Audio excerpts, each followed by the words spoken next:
edition of Grandstanders Live. I'm your host, Scott Kerman, and I'm joined by my usual cohort, Uncle Joe McLaughlin. Well, Uncle Joe, we have another great show for you tonight, so let's get it started. We have to start with the Bruins. We rarely start the show with the Bruins, but they're the most recent exit. This is what's on everybody's mind. Bruins lose to the Islanders in 6 games. It's a total fail for the season. That's a team that should have beaten the Islanders. They were more talented. The Islanders wanted it better, and they were better coached. Oh, yes, he got so out-coached, it was ridiculous. They just took a page out of the St. Louis playbook. They went and beat up on the Bruins defensemen, beat them senseless, took them out of the game. Yeah. And then they had nothing left. The only big guys that the Bruins have are never on the ice, Carlo and Miller. They're always absentees by this time of the year. And Joe, look, if you're a less talented team, commit as many penalties as you possibly can, and at some point the referees will stop calling them, and all of a sudden you'll have the advantage. Yeah, they'll lower the standards for what a penalty is. Right. And then a guy like Coach Trotz, who's been in the league a long time, he can work those referees like no other, and he worked them, got Cassidy aggravated. All Cassidy got was a $25,000 fine and no longer working. Well, he's on the golf course, but it was, terrible to watch what they did to the Bruins. They just put those defensemen in the torture chamber. Yeah, losing Miller, though, Miller's had obviously a spotty career as far as staying on the ice. Oh, he's never been able to stay on the ice. And Carlo, it's getting worse and worse with every concussion. Yeah. Like with everyone. They're not going to re-sign him. No, I saw Hollywood Pete today, and Hollywood Pete obviously knows a lot about hockey. And he said just the way Carlo turned on that particular play where he got a concussion, that's on Carlo. It was a clean hit. He can't turn that way. So, look, if Carlo hasn't learned how to protect himself yet, we can't help him. Or he's too punch drunk to protect himself. Right. He may be compromising himself. All right, question coming out of yesterday's defeat, the end of season, is the future of Tuukka. There's no question. Tuukka's out of here. Yeah. Get rid of Tuukka. Get rid of Krejci, and then you can make some moves. Yeah, because you'll... It's like $12, $13 million more. Might even be $14 million to play with, to actually beef up that defense. Yeah, you got right. You have to start with the defense out. Obviously, Swayman, you would think that he's the starting goaltender next year. You get a goaltender, the key position in hockey, on a cheap, just like we're getting the Patriots with Mac Daddy. We're getting them on the cheap. Take advantage of that and go get some quality guys. While it lasts. And, you just, I can't see any future in re-signing Tuukka or Krejci. How much, Joe, how much did they miss to Torrey Krug? I'm not so sure. Well, he was much more elusive. Griswold took over that spot, the offensive defenseman. And Griswold is even, just not as elusive and quick as Krug. But I really don't think that's what they missed. Krug never kept anyone out of the slot either. Yeah, they got to get some size in the back end. But 175-pound defensemen aren't moving 220-pound forwards out of the way. Not in this modern day. No. Charlie Coyle, he's a guy who can move people out of their way. Hollywood Pete said that he thought Coyle did some good small things he didn't notice. Well, I need Coyle to do big things that I do notice. Scotty, he was a -8. Yeah. -8. Look, it wasn't even Steven while he was out there. 8 more goals were scored than they scored. Matter of fact, I can't even call him a scorer. No, he scored the first goal of the series, if you remember. Okay, yeah. And a real tough guy move, and you thought, okay, he's gonna come out of the shadows of this season where he's done absolutely nothing, and then he went back in. The third and fourth lines were just awful. Awful. Oh, the fourth line's terrible. And the Islanders' fourth line was magnificent. Yeah. Magnificent. Clutterbuck and Paget. Oh, they just bottled up our first line, our second line, whatever assignment you gave them, they beat it up. Well, And they beat up the defenseman while they were at it, didn't they? Joe, the perfection line, I mean, just great, fun to watch. Cannot do anymore. Felt like they scored more than half the goals. They need some support, and they didn't get it. But kudos goes to Marchand, especially Marchand. Marchand's a punk, but he's our punk, but he's also a super talented player. And when push came to shove, he was the one who showed up. He sure does.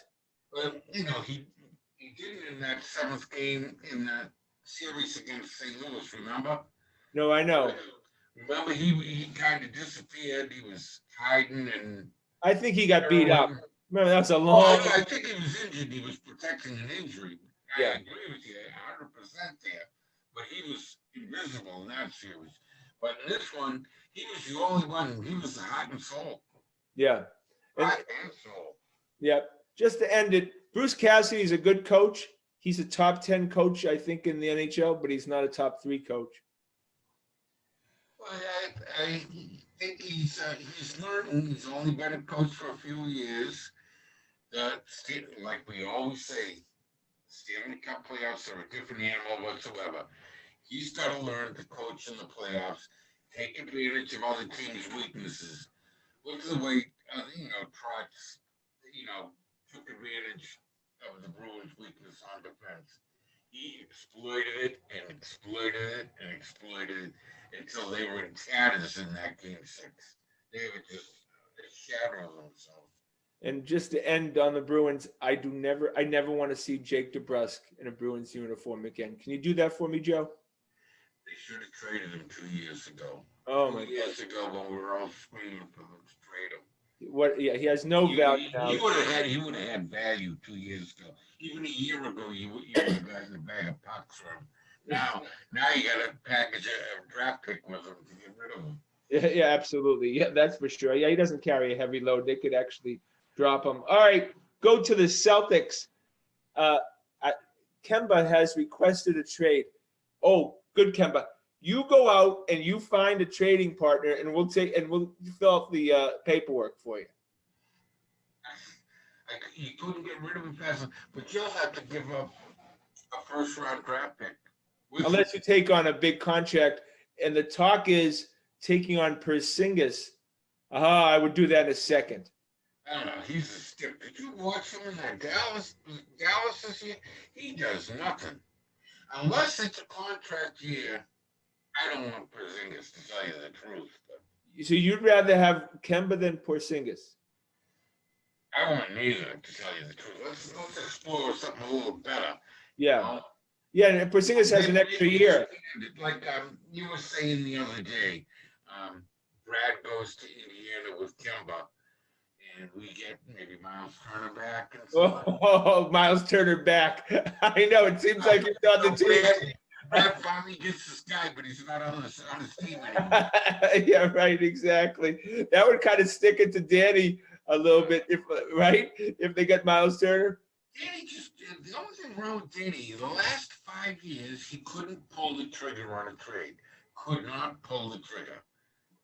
Well, we had said, look, and he said he admitted himself, when he had his second heart attack in 2018, he should have retired. I mean, that's pretty clear. He didn't do that, and he wasn't watching the hen house after that. And that's where he screwed up in the Grant Williams debacle of a draft. And made a lot of bad trades. So how long that's going to cost us, those problems, signing Kemba, that could cost us for the next 10 years, his refusal to retire. The 3 max free agencies signed have been Al Horford, and they got nothing for him. Gordon Hayward, and they got nothing for him. And now Kemba. And he is an anchor around that team. He's the highest paid player on the team. And look, what does he give you? Nothing. Look, if what the Celtics need to try to do is get Beal. If they can get Beal, and remember, when you have big time deals of superstars, it's not superstar for superstar. That's not how NBA deals go. James Harden goes to the Nets. They didn't give up any superstars to get him.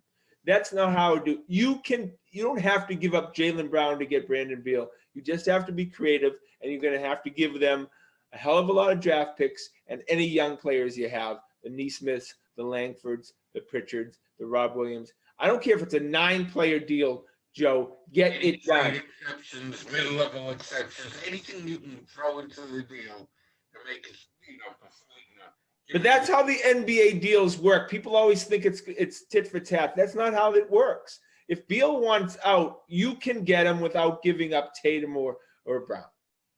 And I know Dame Lillard is the flavor of the day, but I'm not sure I want him, a 31, 32-year-old guy. We've gone down that road with Kemba. Yeah, no. Beal. A veteran, that was good elsewhere.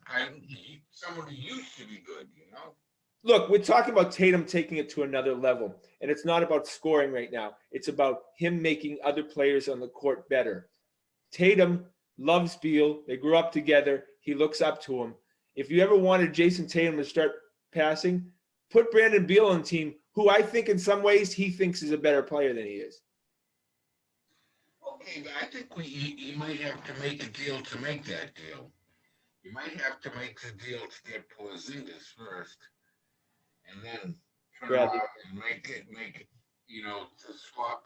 Sort of like when they got the big three back in 06 and, in 07 there. They had to make deals to make deals. Yeah, it has to be creative. Whether Brad Stevens is the guy, I don't think so. Look, the fact is, it's coming out more and more during the week that Wick didn't want to pay that $30 million or whatever that he owed him. So he sent him upstairs with the idea that Brad will get some kind of job offer that he'll leave for, and then he's out. He doesn't have to pay that money. And, I listen to the national feed all the time on the NBA channel, whatever. And no one expects Brad to be the president next year.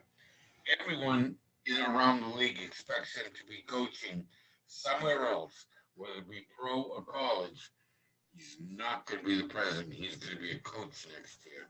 When next season rolls around, the odds are like 10 to 1. He's a coach. Yeah, no question. They're going to get. He's going to end up but it's going to be interesting. Is he going to be the one who's going to decide the next head coach then? That is what that'd be crazy. He gets to decide who his competition will be. Well, he gets to decide the future of the franchise. I got to believe that Wick and Liuka are going to be involved big time in this. He gets. I'm going to Indiana. I'm not putting anyone good in there, right? I'm going to grade the competition. Look, I wouldn't put it past him. He gives one of the assistants the job. Yeah. The guy you want, I want, and everything will be, one of an ex-player. Like you want Howard type, who's our old point guard there that we had for 3 days? Chauncey Billups. Apparently he's going to Portland. Look, if Brad Stevens is really engaged, he picks one of the females and then he leaves, and then he gets the reputation for the rest of his life as the Branch Rickey of the NBA. Oh, you, me, and all of us have said Carol Lawson, sign her up. Even if she's a failure, you're a winner for having done it. You have converted a lot of fans. Overnight, you converted a lot of fans, and you changed a lot of minds about you and your organization. And what happens if you lose? You get a good draft pick. Big deal. You win all around. I think. Yeah, I agree, Joe. Other than Tatum and Brown, do you really care about any other players on the Celtics and the retention of them? Do you care? I mean, if we push them all out to sea, would you care at all? No, there's no one, I like watching Rob Williams, but I know he is not an NBA player. He's a As timid far little, as durability goes, yeah. He will never be a starter. He will never be a regular. He'll never be a regular rotational guy because he because he can't stay can't on the stay court. on the court. Yeah. So you don't even think 15, 20 minutes, which of course that's what I they've think done though. for 10 That, minutes. so now we have the answer to the question, why doesn't Rob Williams play more? He's always hurt. Hey, he brings he's great off the bench. He brings a lot of energy into the game. The other players respond to him like just as well as if he let a dynamite shooter of any microwave type guy to turn the second team on. Rob Williams brings energy into the game. But someone's going to pay him, Joe. Oh yeah. One of these teams is going to say we can keep him on the court. No, We'll they can't. They can't. You know and I know. We've been watching him for 3 years now. He cannot stay on the court. He's one of those guys. no, but he's going to get paid, Joe. Oh yeah. One, And more than the Celtics are going to be willing to pay him. I would think so, absolutely. All right, Joe, We're go not to paying too many people right now, and that's why there's going to be a trade made because you can't pay Tatum, Brown, Kemba, and Smart all that money. And feel the rest of the team has to be junk because you can't afford it any other way. There's no question the guy who was keeping Marcus Smart around is no longer in the organization, and Danny. Marcus Smart's out the door. At this point, they'll sell him at 20 cents on the dollar. He had more value a year or two ago. Too. Oh yeah. He had a terrible year. Yeah. Did anyone mention that?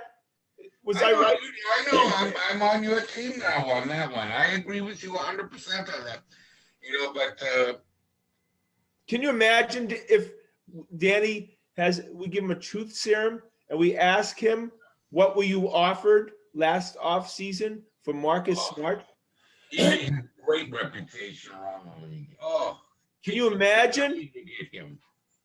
I think that the Golden State Warriors were not thrilled with picking second. They didn't want a young player. They thought they could compete this year if Thompson came back. I'm sure that you could have got the second pick in the draft for Marcus Smart. Oh, him and Draymond Green on the court at the same time? That's what they right with Thompson and Curry. Are you serious? Right? And they weren't in love with it.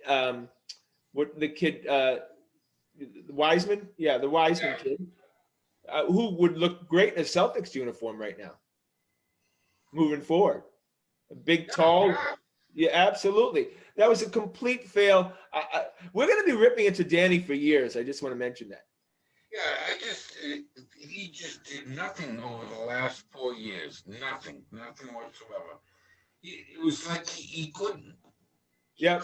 He was a captive of his own inactivity. Once a player you stay still, he overestimated all his players. Couldn't make a deal. No. People talk about presidents and how history will treat them. History will treat Danny Ainge very poorly. That's for sure. Yeah, his first 15 years as president was far superior to his last 5. That's for sure. All right, go to the New England Patriots. Maybe you've heard of them. 6 Super Bowl titles. Probably should have had more. I'm not bitter at all. Mac Daddy, just start him, Joe. The problem is if you start Cam Newton, and Cam Newton has such a wonderful personality and all the players definitely come around him, it's going to be very difficult to replace him. That's controversy during the course of the first 4 games. What do you need that for? Put him as a backup. And if there's a problem, you can bring him in. But give Mac Daddy the chance to start the season. Yeah. You really don't want to create a quarterback controversy. Right. When you don't need to. But you could lose the locker room, Joe, if you replace Cam after 2 games. Yeah, there's got to be some kind of plan in place that all the players are aware of, too. Yeah. This is going to be how it goes, when it goes. Like they have a set date. Like last year, Miami had that set date after the bye, 2 weeks started. Didn't work out 100%, but everyone on the team knew and they all bought into it. You have to get everyone has to know what you're gonna do. You can't pull things, go behind their back and just take them out of the game. Look, if Cam starts game one against the Dolphins, it's Cam's team. If this year for this year, it is.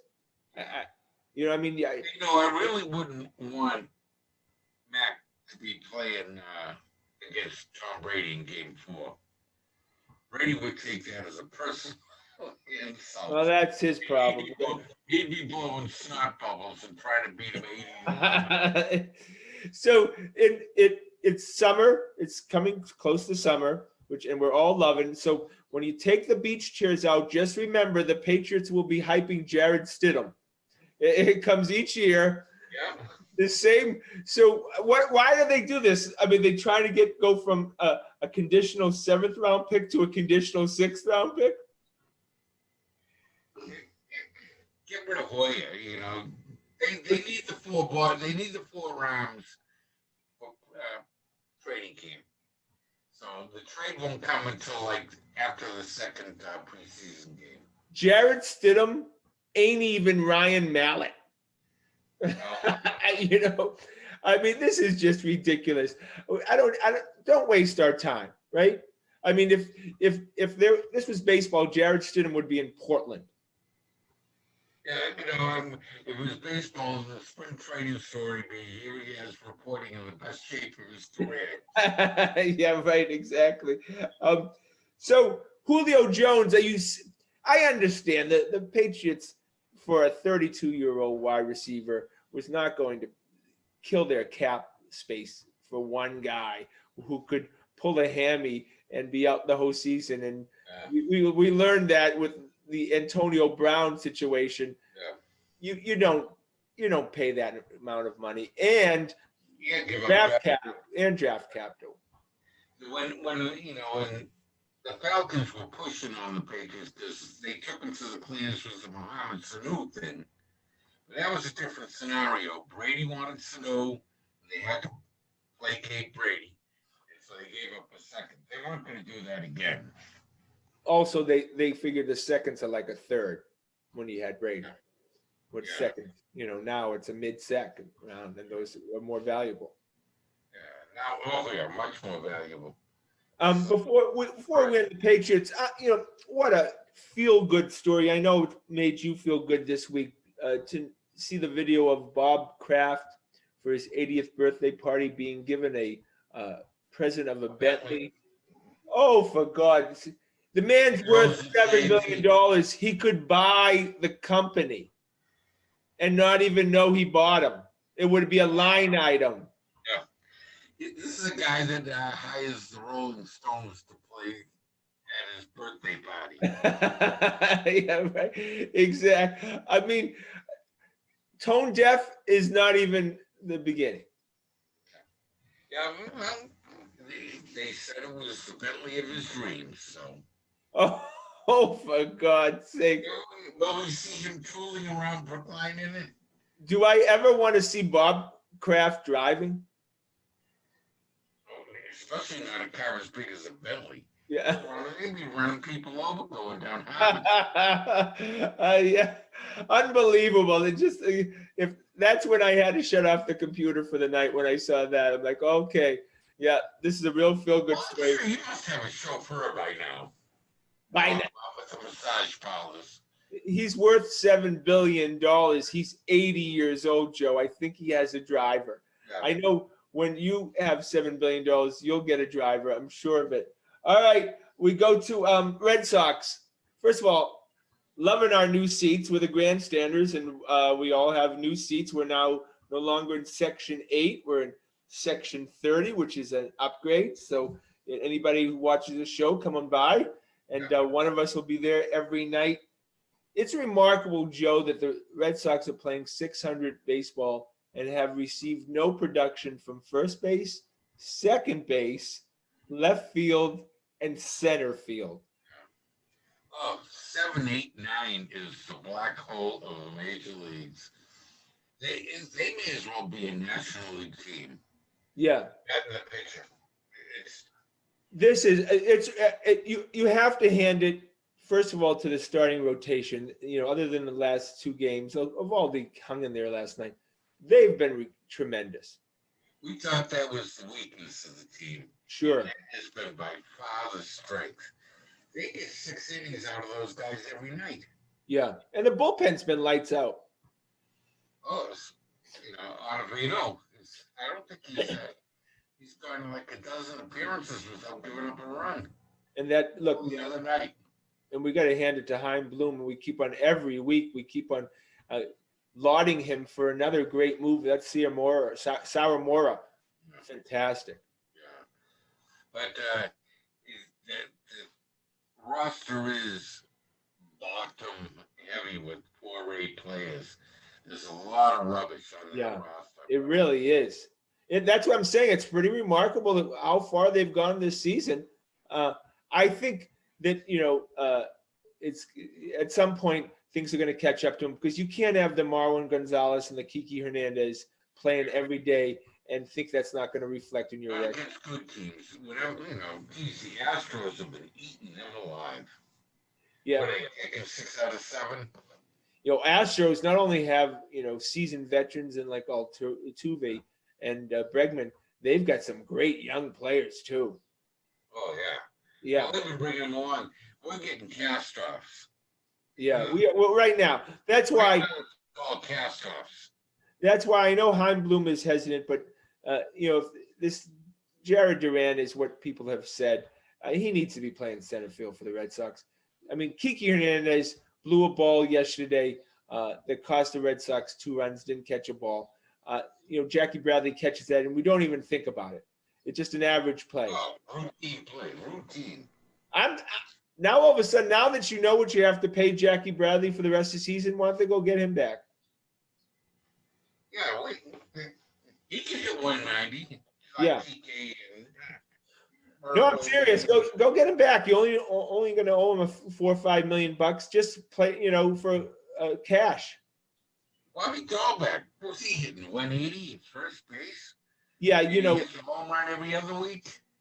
You can't have that. Yeah. And the joke is saying, oh, he's got a good glove at first base.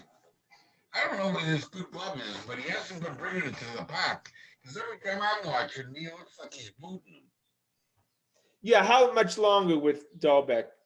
I mean, we're not a team that's grooming all these prospects up there. We're a team that should be competing for. To be fair, there's no one in line behind him right now. Well, those first basemen are easy to get. We know that. Any team that's doing poorly right now will be happy to give you their first baseman if you can get that salary off their books. Oh yeah, that probably give you Mitchie Doubles back. Oh yeah, he's always available. That's for damn sure. Chris Sale, I know we're paying him $30 million a year. I know it's for 5 years. I have to be honest with you, Joe. I have no expectations for him. Yeah, what can you? He was supposed to be back in May, then it was June, now it's July. He was thrown off a mound 2-3 months ago, and he's still down there in a single A. You think he pitches this year? Well, he has to. Yeah, and out of the bullpen, probably 2.5 years off. Yeah, right. Can you imagine all the money he's made? Yeah, I think he's a fake, phony, tough guy. Yeah, he's got to come around and he's got to earn a few bucks of that salary. That's right up there with Kemba's contract. That contract that signed on his way out. That was his death warrant. Do you think Alex Cora is a good manager? Yes. 100% yes. I know you have your beef with him as a cheater, but he gets the most out of very little. You have to admit. He had a decent team, and he got world champions. He's got a pretty rubbishy team here. This is a second division team, and he's got him playing 600 ball. You got to hand hand it to the man. He gets the most out. Look, he's a scumbag. I agree. But I agree that he handles the players very well off the field. I will say that is definitely a strength of his. I'm not a, I just think he's an average game day manager. Well, ugly as yeah, but he is getting the most production out of a pretty weak cast that he possibly could right now. I think it'll show up when they play in the better teams that this team really can't compete. But he's beating up on the classic formula. He's beating up on the trash and playing the good guys even. Well, other than the Astros, John Henry is a non-entity. He's non-existent. He's made himself irrelevant. Is that by design, or does he just not even give a shit anymore? well, I think it's by design. I think he doesn't want the notoriety. He has learned that nothing good comes of it. All you do is get criticism when you stick your neck out there as the figurehead of the ball club. That's what you're paying the manager for, to go have a press conference every night. Look at what it's happened to him with the Red Sox. It's happened to him with Liverpool. It's happened to him with NASCAR, for God's sake. He gets killed. And he doesn't like it. So he'll stay in the background. Let someone else take the heat. So this is really right. The face of the Red Sox off the field is Chaim Bloom. Yeah. So that's what they're paying him and Cora for. They're the ones that take the heat if they do poorly. They're the ones that can take the credit if they do well. I just like Chaim Bloom. I don't know if you saw his little press conference when announcing the three other prospects on the Benintendi deal. You could just see this guy has a plan. Well, yeah, they got to start getting that farm system in order so that there is someone in line behind Bobby Dalbec. So you have an option when the guy hits 180. Yeah. You can't field his position. You have an option at center field.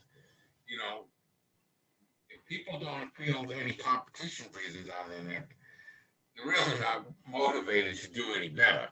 Yeah. Joe, just show you that lineup yesterday was just a lineup I'm going to remember forever, even over the World Series teams. Danny Santana at first, Christian Arroyo at second, Marwin Gonzalez at short, and Kiki Hernandez. Didn't Xander play? He DH'd. Oh, okay. And Kiki Hernandez at center. And then we have the expectation of beating the Houston Astros.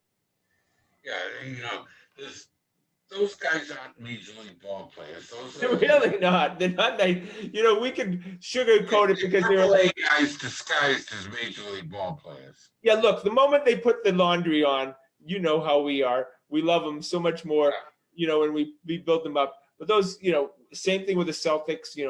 70% of that team wasn't NBA players, nor half the team in the Red Sox aren't major league players.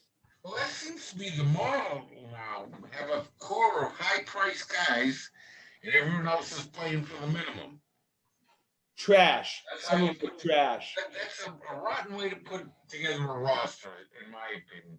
You need to spread out. Look at the Patriots. They spread it out. They have a big middle class, a couple of high-priced. And that's why they don't have – right, their bottom 20% aren't shit. Think about it. Third and fourth line for the Bruins, terrible. 70% of the roster in the Celtics shouldn't be in the NBA. Half of the Red Sox shouldn't be in Major League Baseball. That's a pattern, and we're talking about teams competing for titles, like you said, and still have that much of their roster of absolute trash. But that seems to be the model in sports a lot, because that keeps you in the news. You got the big stars that get people in the ballpark that, designed for TV.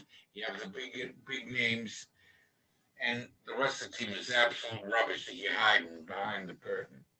I know. All right, well, that was a great show. Want to thank Corbin behind the scenes.